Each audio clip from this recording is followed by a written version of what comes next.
the question is, where do you find God? Well, I find God when I go running, especially like those nice natural trails. When I'm with my family. At the movies. Most of the time, I find God in stories and narrative, and movie makers are some of the cream of the crop storytellers in our day and age, so movies. I feel like when I'm alone in my room, sitting on my bed, I experience God the most. I find God in my marriage. Coffee shops, because I like people. That's where people kind of, to me, come alive and start talking about what they really feel in a coffee shop. I meet God there.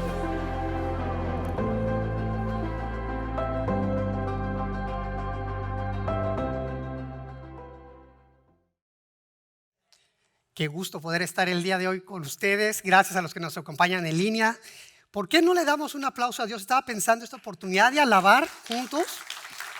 Es increíble. Hace un año no podíamos hacerlo, estábamos todos sentados, ¿no? Aislados, y ahora Dios ya nos ha dado esta oportunidad. Ya los contagios pues van bajando, la gente se está vacunando, ya las restricciones se empiezan a reducir, y bueno, con el favor de Dios pues empezaremos a tomar un nuevo ritmo. Hoy inicia esta Semana Santa y vienen pues estos días de descanso, y mi recomendación es que si vas a salir pues te sigas cuidando. Porque finalmente cuando estés afuera hay que protegerse, porque la gente todavía se puede contagiar. Hay países que todavía inclusive sus índices de contagio están subiendo en este momento, entonces todavía no la libramos, vamos bien, pero pues hay que seguir cuidándonos. Nosotros, Ana, los muchachos y yo nos vamos a quedar en Charlotte en estos días. Vamos a estar empacando porque nos vamos a mudar de casa, y nos vamos a un lugar más cerca de la escuela de Santi, y también un lugar donde haya menos pasto que cortar, porque el pasto se convierte en tu ídolo. O sea, tienes que estarlo cuidando y que no le salgan hierbas, y bueno, o sea, la verdad, o sea, yo no estoy ya para eso, entonces vamos a buscar un lugar más pequeño.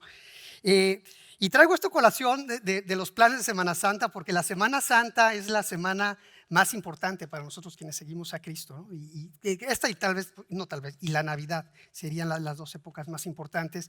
Y la idea sería, bueno, ¿por qué no en esta época en que nos acercamos a contemplar el gran sacrificio que hizo Jesús y la gran victoria que tuvo por nosotros, pues aprovechar esta temporada para acercarnos a Él y reflexionar en esto en esta semana, para que a través de este amor que vemos, este sacrificio que estamos viendo nosotros, podamos ser transformados? O sea, que nos hable desde ese lugar que ocurrió hace tiempo. De hecho, esta es la razón por la cual hemos llamado en esta serie ¿Dónde encontrar a Dios? Y hemos estado acompañando precisamente a Jesús en esta última semana de su ministerio, o sea, que ocurrió hace 2000 años, cuando Dios Hijo asume este cuerpo físico para habitar ahí en la nación de Israel, para cumplir con esta misión de rescate al cual el Padre le había encomendado.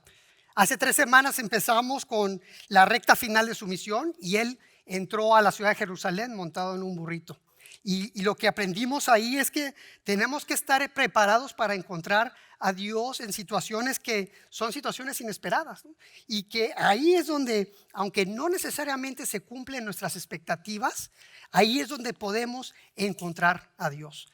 Después seguimos y lo encontramos a Él en esta alabanza desmesurada, que era así en total, de esta María de Betania, cuando a sus pies derrama este perfume que tenía el costo de 1 año de sueldo, y lo derrama en una entrega total, mostrando que ella lo estaba haciendo porque entendía realmente quién era el Mesías. O sea, ella lo veía claro y entendía que Él era Dios. Entonces la única respuesta obvia y espontánea es esta entrega total. Y nos llevó a reflexionar a nosotros también, bueno, mi entrega hacia Jesús, ¿por qué me entrego a Jesús? ¿Me entrego porque me salvó, porque me provee, porque me mantiene sano, porque me protege? O sea, por estos beneficios. ¿O realmente me entrego a Jesús porque Él es Dios Todopoderoso? Y mi única respuesta ante un Dios Todopoderoso cuando lo tengo frente a mí es rendirme ante Él en alabanza total. La semana pasada continuamos y estuvimos viendo a Jesús en la intimidad, en el Getsemaní, orando y pidiéndole al Padre, donde Él estaba en medio de una gran angustia. Inclusive Él dice que se sentía morir. Él estaba consciente de lo que le esperaba. Él sabía que iba a sufrir y que iba a recibir la ira de Dios en la cruz. Y él le pidió 3 veces al Padre, 3 veces, de ser posible, líbrame de tomar de esta copa. Y sin embargo, estaba orándole, pidiendo al Padre. Lo que vemos que es importante estar pidiendo al Padre en estos momentos de angustia, llevarles nuestras angustias a Él y pedirle también a gente que pueda acompañarte en estos momentos de entrega en oración. Pero también aprendimos y reflexionamos que Dios contestó no, ¿no? Y que cuando la respuesta es no, es porque es mejor que el sí. Y eso a veces es difícil, pero inclusive en esos no, si tenemos la confianza que es mejor que el sí, en ese no podemos encontrar también a Dios. Y eso es lo que sucedió con él. Inclusive Dios mandó unos ángeles, ¿no?, para que lo protegieran y lo edificaran en estos momentos tan difíciles. Así es que hoy vamos a ver la siguiente etapa de esta misión de Jesús. Es la etapa más dura, porque se va a entregar por el sacrificio de nuestros pecados. Hasta ahora los líderes religiosos habían tratado de, ahora sí que agarrarlo en curva con algo que dijera, con algo que hiciera para culparlo y poderlo juzgar y poderlo atacar. Y Jesús no les había dado la oportunidad. Finalmente Él es Dios y nunca Él es soberano y todavía no les había dado esa oportunidad. Pero ahora la hora ha llegado. Ya está listo y Él ha permitido que Judas lo traicione y ha permitido que lo arreste. Y hoy vamos a encontrar precisamente en nuestra serie, vamos a encontrar a Dios desde el asiento del juez. ¿Okay? Como contexto, la ciudad de Jerusalén es una ciudad que en aquel entonces tenía entre 80,000 y 100,000 habitantes. Y para esta época, en esta semana que estamos hablando, habían llegado entre 500,000 y 600,000 personas visitantes a celebrar la Pascua. Josefo, que es un historiador que vivió en esa época, dice que eran aproximadamente 1 millón de personas, 1 millón, 2 millones de personas que se trasladaban a celebrar esta Pascua. Esta es la celebración anual que los judíos hacían, celebrando la liberación de la esclavitud del pueblo de Egipto. Cuando Dios los liberó de la esclavitud de Egipto, eso es lo que están celebrando año con año. Y el viernes ellos van a estar sacrificando corderos en sus casas, recordando cómo esa sangre que pusieron en los dinteles de las puertas los libró de que su primogénito muriera cuando el ángel de la muerte pasó sobre Egipto. Van a estar recordando eso, pero también van a recordar que ese fue el detonador cuando ellos finalmente, Faraón los deja salir y Dios los libera y los libra de la esclavitud. Es una semana de mucha celebración, pero también una gran tensión, porque estás celebrando esta liberación, pero también estás sojuzgado por el Imperio Romano. Estás siendo sometido por el Imperio Romano. Y entonces ellos están haciendo esta celebración con la esperanza y con la firme fe de que un día vendrá este Mesías a liberarlos. Que por cierto, el sábado había entrado el que se reclamaba ser Mesías en un burrito, y todo el mundo, después de haber resucitado a Lázaro, que era una señal clara de su poder, llega y todo el mundo lo recibe como Hosana, hijo de David. Tienen esta expectativa de que él puede ser realmente este liberador que están esperando. En este contexto también vamos a ver a Poncio Pilatos, que él es el gobernador de toda la región de Judea. Él vive en Cesarea, que es una ciudad costera que está a 57 millas de Jerusalén, y él se traslada en todas estas fiestas todos los años para estar seguro que con esta gran tensión que hay, haya orden.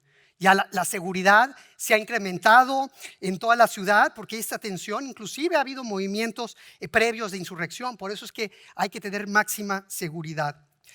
Y este Pilato no está bien parado frente al César. O sea, él tiene una fama de ser un gobernador arbitrario, de ser mano dura, que lo ha llevado casi a 2 insurrecciones importantes, y está mostrando una baja capacidad para gobernar. Y el César está preocupado y lo tiene bajo la mira de tenerlo ahí. Entonces, este es el ambiente que tenemos, y en medio de este ambiente es que Jesús es arrestado. Y cuando es arrestado, sus seguidores lo han abandonado. Pedro 3 veces lo ha negado. Lo han arrestado, los soldados que lo tienen, los guardias lo insultan, lo golpean, se están burlando de él. Y lo van a llevar a enfrentar 3 juicios durante este proceso. El primer juicio es cuando lo llevan frente al sumo sacerdote, frente a Caifás, que equivale a esta suprema corte, el Sanedrín, donde lo van a culpar y lo van a interrogar, y él va a reconocer que es el Hijo de Dios, donde entonces lo van a culpar de blasfemia. Ellos creen que finalmente lo hicieron caer, cuando realmente Jesús es el que ya está en misión, poniéndoselas en bandeja de plata, ¿no? Sí, o sea, cúlpenme de blasfemia. Y dicen que merece morir, pero como no quieren aplicar la pena de muerte, van con Pilato. Llegan con Pilato, le están diciendo que está alborotando a la gente, que no quiere pagar impuestos, que se está declarando rey. Pilato lo ve y realmente no ve que haya un crimen que amerite la muerte, y entonces le dicen, ¿saben qué? Estos asuntos religiosos son de ustedes, vayan con el rey Herodes, que por cierto era un rey títere que el gobierno de Roma ponía para gobernar a los asuntos de los mismos judíos, y se vayan con Herodes para que Herodes dictamine qué hacer con él, y los manda con Herodes, y llegan al segundo juicio, al juicio con Herodes. Herodes se burla de él y hace preguntas, Jesús nunca contesta, y Herodes lo regresa después de burlarse con él, con Pilato, porque tampoco ve nada. Cuando regresa con Pilato dice, bueno, lo tengo que liberar, Herodes no halló nada, yo no hallo nada, pero ellos dicen, no, él merece morir. Y entonces Pilato lo que hace es, bueno, está esta ley de indulto donde cada año puedo indultar a un preso. Entonces dice, bueno, les ofrezco entonces, tengo que indultar a Barrabás o puedo indultar a Jesús. ¿A quién escogen? ¿Barrabás realmente es un insurrecto, causa problemas, merece la pena de muerte, o quieren a Jesús que lo indulte? Y sabemos que escoge a Barrabás. Ya como último intento, Pilato lo que hace es que manda azotar a Jesús de una manera brutal. O sea, con varas, con látigos que en las puntas tienen piezas metálicas o huesos que al pegar se aferran a la piel, y cuando lo jalas arranca la piel. Eso realmente es un tormento al cual fue sometido. Si no han visto la película La Pasión de Cristo de Mel Gibson, y no es comercial, no me dan comisión, esta película narra y refleja algo muy cercano a lo que él sufrió, y tal vez es bueno inclusive verla ahora que estamos reflexionando en este gran amor, pero en este gran sacrificio que hizo por nosotros, y reflexionar en esta antes del Jueves Santo, que es cuando vamos a estar recordando precisamente ese momento tan difícil. Y bueno, pues en ese estado finalmente ya llegamos al asiento del juez y vamos a llegar al veredicto. Y en reverencia a la palabra los invito a que nos pongamos de pie para leer sobre este veredicto. Juan 19 del 4 al 5. Pilato volvió a salir. Aquí lo tienen, dijo a los judíos. Lo he sacado para que sepan que no lo encuentro culpable de nada. Cuando salió Jesús llevaba puestas la corona de espinas, el manto color púrpura.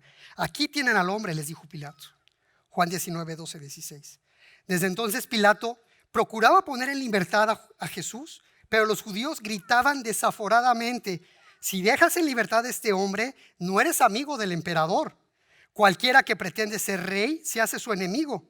Al oír esto, Pilato llevó a Jesús hacia afuera y se sentó en el tribunal, en un lugar al que llamaban el Empedrado, que en arameo se dice Gabatá.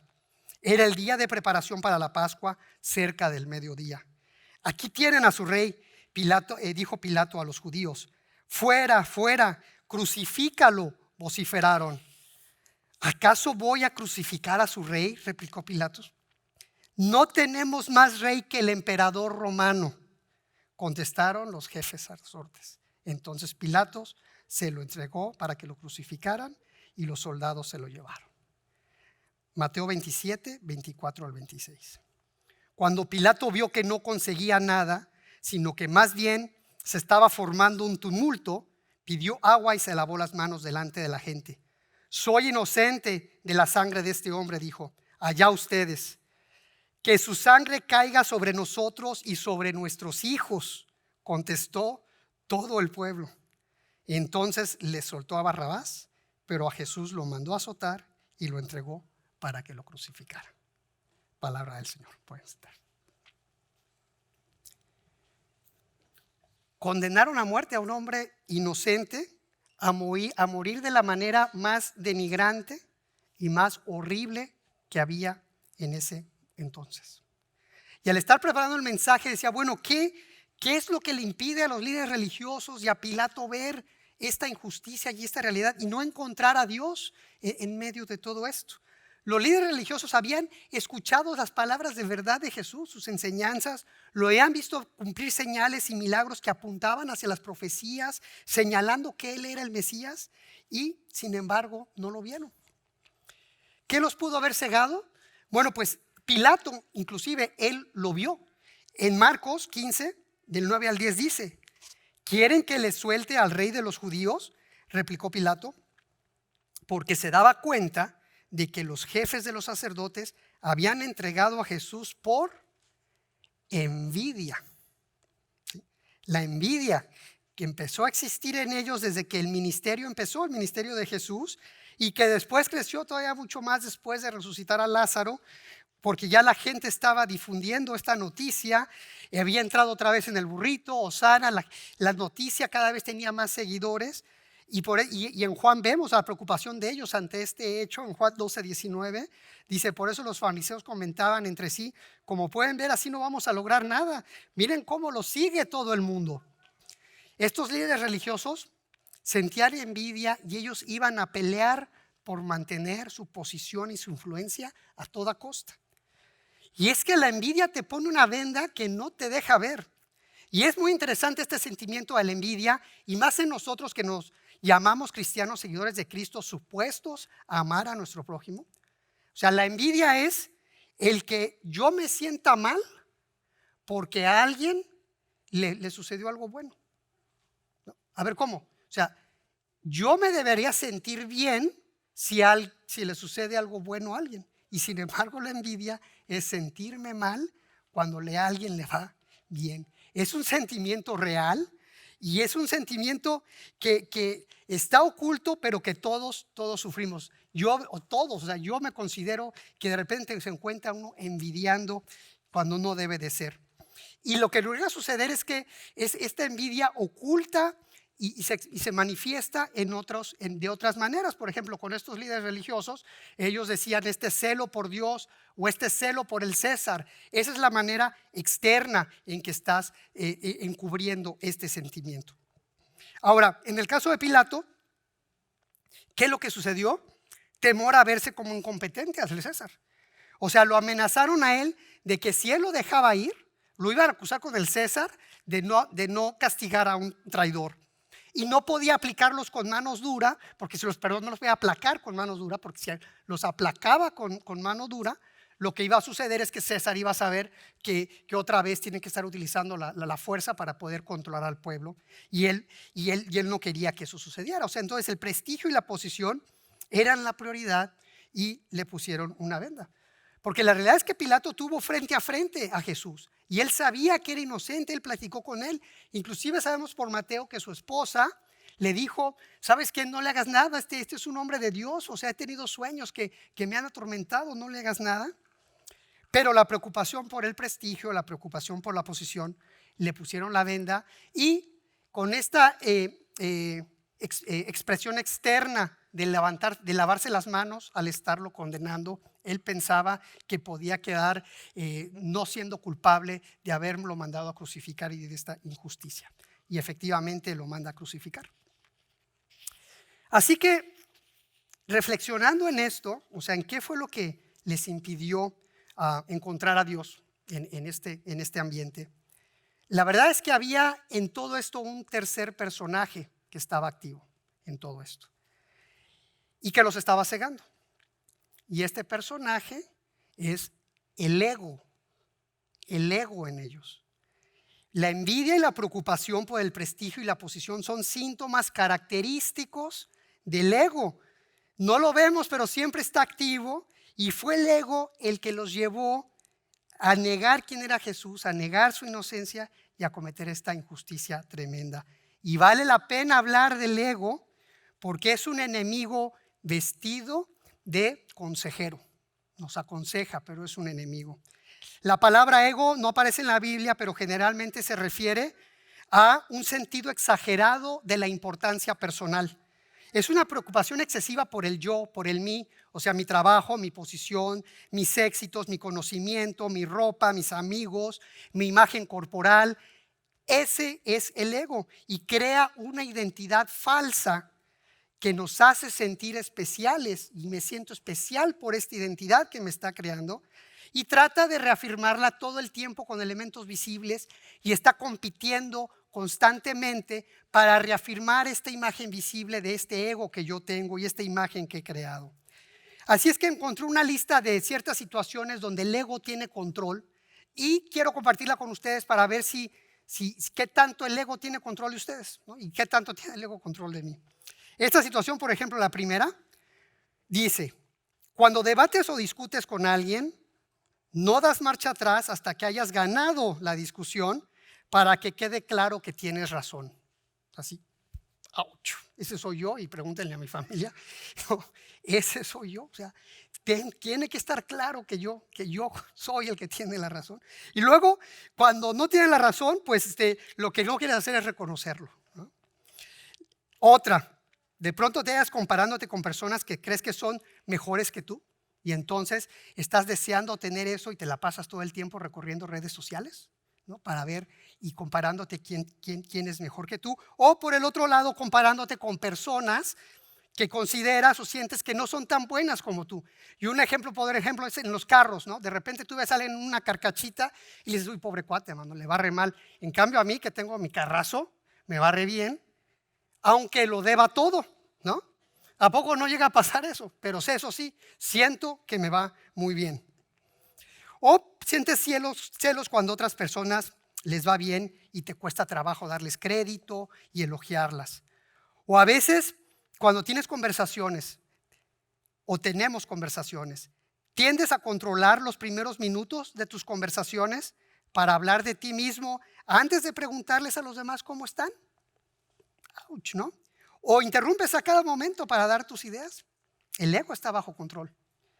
Prefieres ganar que hacer tu mejor esfuerzo. Esa es otra. Cuando hay riesgo de perder, no intentas ganar por el temor del qué dirá la gente. Ajá. Yo, por ejemplo, me acuerdo que como estudiante, por temor a lo que la gente decía de mí, yo no opinaba mucho porque yo no estaba seguro si capaz de que decía una burrada, una barbaridad, y la gente iba a decir: este cuate no sabe nada, ¿no? Entonces mi imagen de buen estudiante no quería arruinarla, y entonces yo no opinaba y me quedaba callado cuando el ego era lo que me estaba moviendo. Sigue la lista. ¿Culpas a los demás o al mundo cuando las cosas no salen como quieres? El ego está bajo control. ¿Te pones a la defensiva cuando alguien te da su opinión y lo sientes como una agresión? El ego te está controlando. Y la última, ¿quieres que otros hagan cosas por ti, pero dudas en hacer cosas por los demás? Porque cuando vemos la necesidad, es que tengo cosas más importantes que hacer y entonces no las hago. ¿Qué tanto controla el ego tu vida y la mía, ¿no?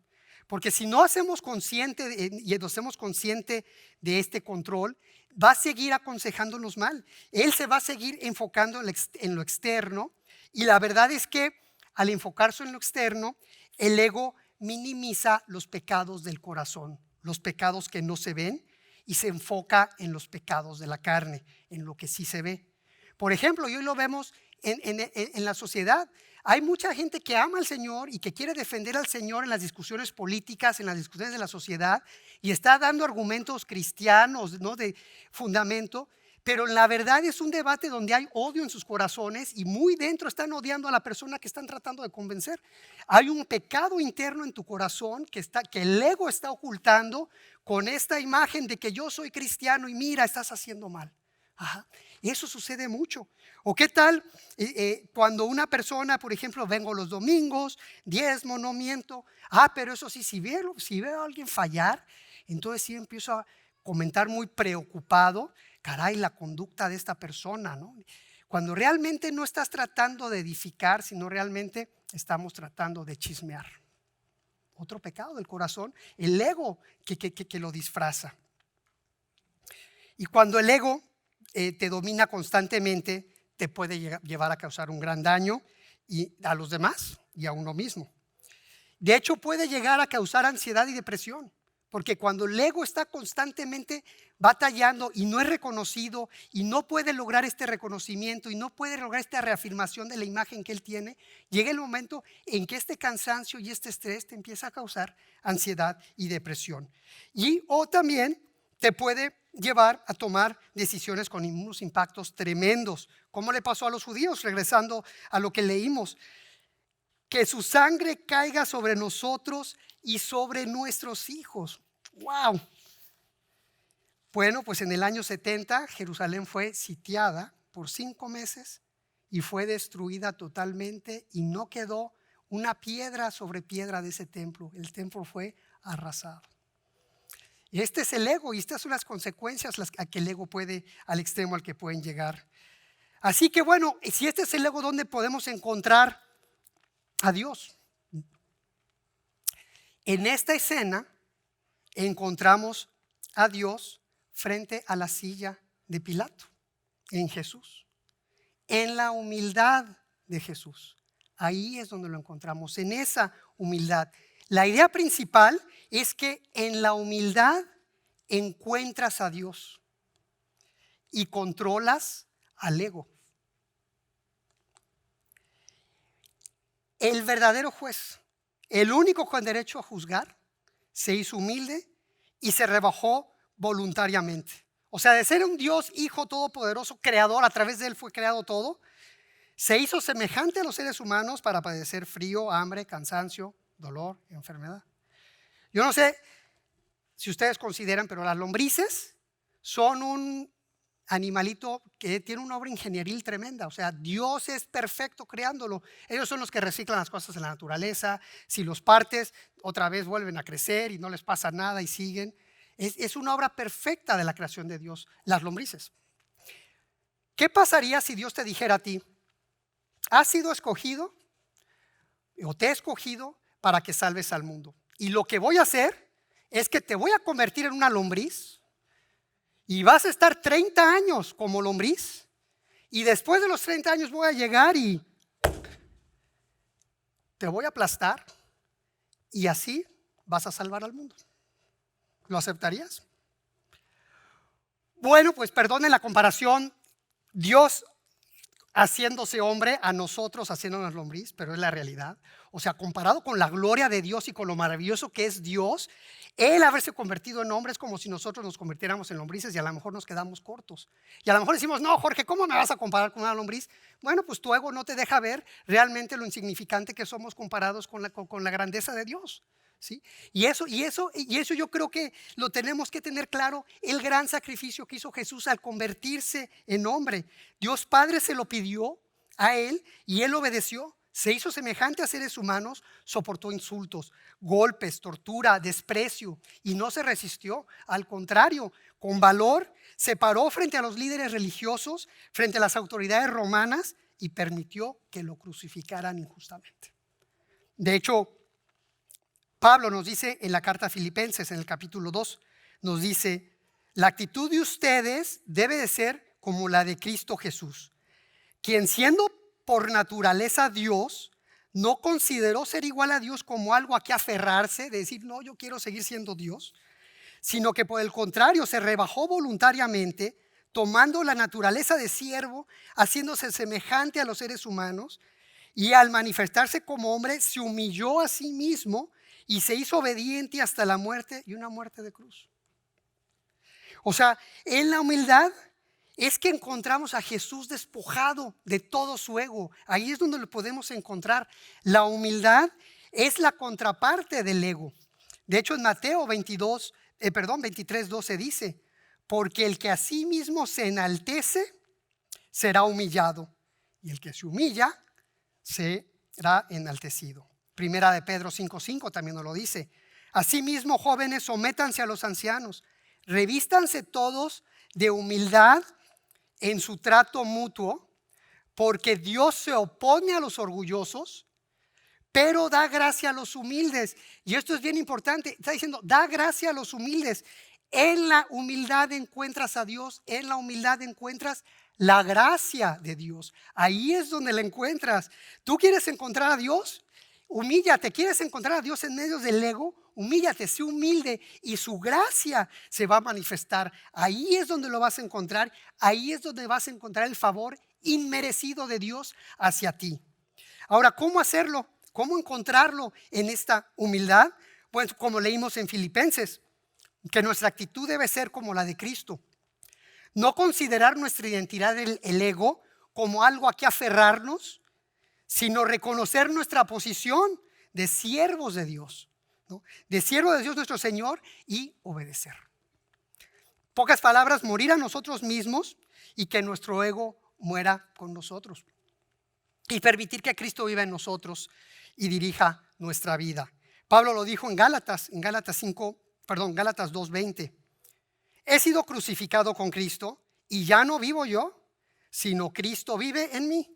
Lo que ahora vivo en el cuerpo lo vivo por la fe en el Hijo de Dios, quien me amó y dio su vida por mí.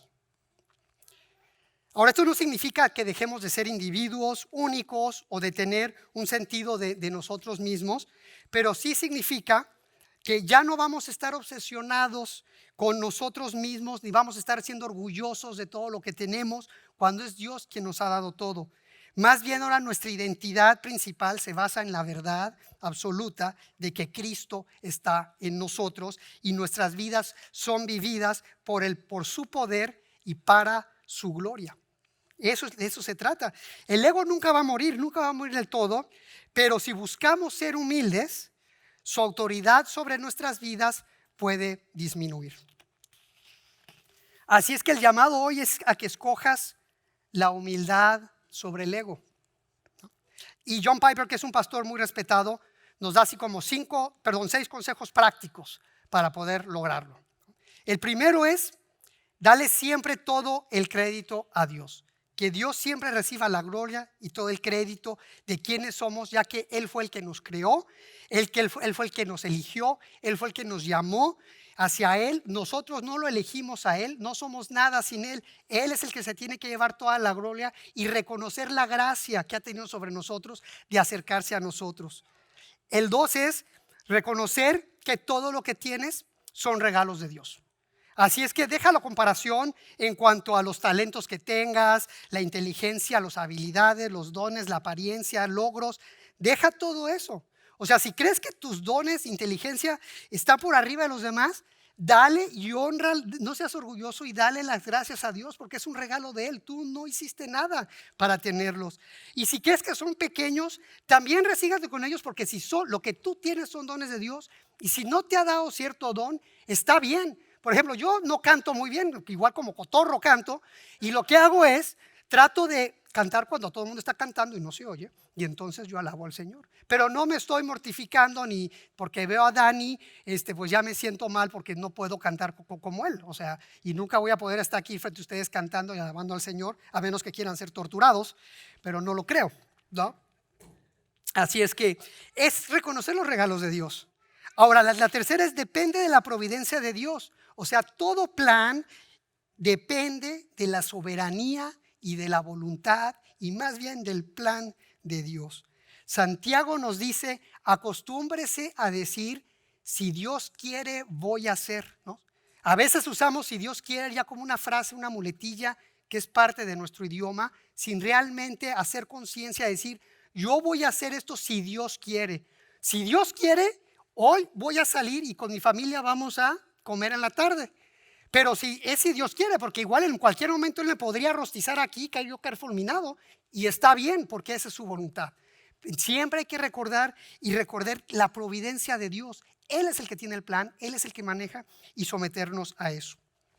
El cuarto es que valoremos y vivamos el Evangelio. El Evangelio es que fuimos perdonados sin merecerlo a través de este sacrificio, pero no merecíamos perdón y fuimos perdonados al seguir a Jesús. Y si valoramos realmente este perdón y lo empezamos a vivir, nos debe dar la humildad de perdonar a quien nos ofende, así como nosotros fuimos perdonados.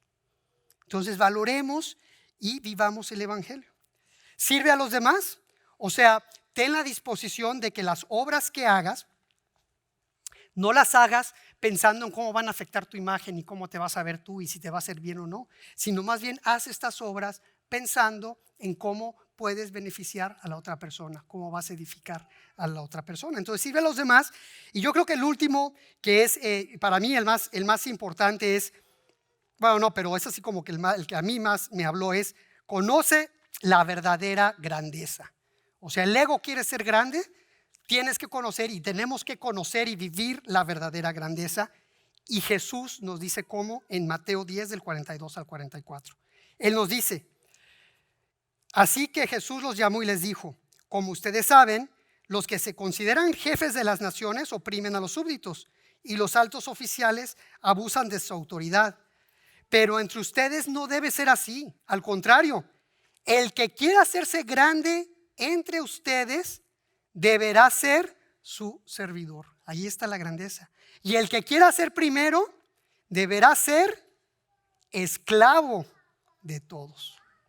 Esa ante los ojos de Dios es la verdadera grandeza, es la humildad y la servidumbre. Estamos llamados a ser grandes, estamos llamados a ser humildes y a la servidumbre. Así es que este es el llamado, busquemos a Dios en la humildad, ahí lo vamos a encontrar y nuestro ego se controlará. ¿Ok?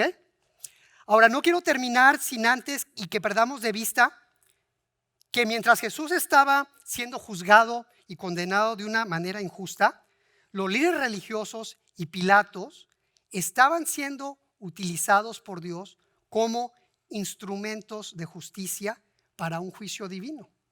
Entonces, mientras sucedía un juicio terrenal, al mismo tiempo estaba ocurriendo un juicio divino y estos personajes eran instrumentos de justicia. Jesús enfrentó ese día un juicio divino que parecería injusto, pero la realidad es que en ese juicio se cumple la justicia perfecta de Dios. O sea, no hubo ninguna injusticia. ¿Y por qué no hubo injusticia? Porque en su gran amor Jesús dijo, yo voy a asumir la responsabilidad de los pecados. Yo merezco ser castigado porque le imputamos, Él se imputó los pecados, dijo yo soy responsable de esos pecados, yo merezco ser castigado. Y en ese momento la palabra dice, la paga del pecado es muerte. Y lo que sucedió es que en la cruz Jesús recibió la ira de Dios en toda su capacidad para pagar por todos los pecados de nosotros, de una manera justa, haciéndose justicia divina para que nosotros no tuviéramos y no tengamos que pagar por ellos. Y ese es un gran regalo que nos ha dado. Al cumplir esto, Él ya no solamente nos está salvando de no pagar los pecados, sino va a abrir el camino de la reconciliación hacia el Padre. Vamos a tener el derecho de poderle llamar a Dios Padre y Él nos va a estar llamando Hijo. Y nuestra vida eterna con Dios empieza cuando decidimos seguir a Jesucristo. En ese momento nuestra vida eterna es en una relación eterna con el Padre. Hoy si ya recibiste a Jesús, tienes una relación eterna con el Padre que empezó cuando lo recibiste. Juan 1 del 11 al 12 lo dice. Vino al que era suyo, pero los suyos no lo recibieron. No lo recibieron, lo crucificaron, ¿verdad? Mas a cuantos lo recibieron, a los que creen en su nombre, les dio el derecho de ser hijos de Dios. Así es que mi invitación es que si aún no lo has hecho y quieres reconciliarte con Dios, quieres poder a partir de hoy decirle, Dios, tú eres mi Padre, yo sé que soy tu Hijo. Dile, entiendo este sacrificio que hizo Jesús por mí, quiero seguir a Jesús. Y a través de eso, como dice la palabra, los que recibieron y los que creen en su nombre les dio derecho de ser hijos de Dios, serás reconciliado. Hazlo. Quita el ego de tu mente. A veces pensamos que lo conocemos y dices, no me puedes convencer, eso no es verdad, yo pienso otra cosa. Cree en la palabra, quita el ego de tu mente. Esas son mentiras. La palabra es la única verdad y es lo que te dice. Te está invitando a entregar tu vida si aún todavía no lo has hecho. Y si no lo has hecho todavía, terminado el servicio, puedes hablar con el pastor Jonathan, conmigo. Platicamos para que des ese paso de seguir a Jesús. Y este domingo que viene, que vamos a celebrar su resurrección, va a haber bautismos. Y ese día tú vas a poder pararte aquí frente a todos en ese bautismo y decir, yo sigo a Jesús. Yo le he entregado mi vida. Mi ego queda atrás. Yo sigo a Jesús. Soy salvo, soy hijo de Él.